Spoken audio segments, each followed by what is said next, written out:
Hi అండి. Good afternoon అందరికి. ఈ టైంలో వీడియో ఏంటి అనా హాఫ్ డే స్కూల్స్ కదా!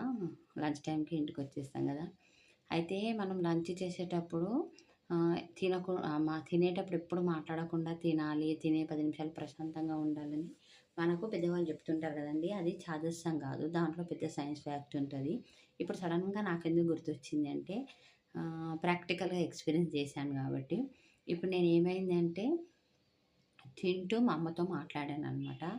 అప్పుడు నాకు చాలా పెద్దగా సరాన పడింది. సరాన అంటే మీకు అర్థం కాకపోవచ్చు అందరికి మా తెలంగాణ భాషలో పొలమారడం అనమాట. చోకింగ్.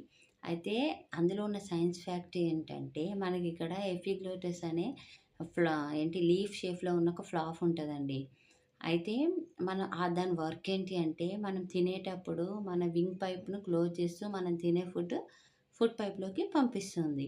ఒకవేళ మనం ఏం చేస్తాము, మాట్లాడుతూ దాన్ని కన్‌ఫ్యూజ్ చేసేస్తాము. అప్పుడు ఏం చేస్తుంది, అక్కడ గేట్ ఓపెన్ అవుతుంది. మనం తిన్న ఫుడ్ మొత్తం వింగ్ పైప్ ఫ్లోలో పడిపోతుంది.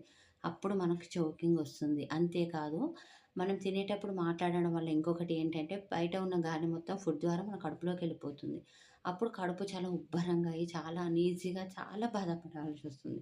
ఇలాంటి సందర్భాలలో మనము చాలా కారం ఐటెమ్స్ ఏమైనా తింటున్నామనుకోండి, ఆ సరానబడడం, పొలమారడం ద్వారా అందులో ఉన్న కారంది మొత్తం ఇట్లా ముక్కులో నుంచి, నోట్లో నుంచి వస్తున్నట్టు చాలా కళ్ళలో నీళ్ళొచ్చి చాలా ప్రాబ్లమ్ అవుతుంది.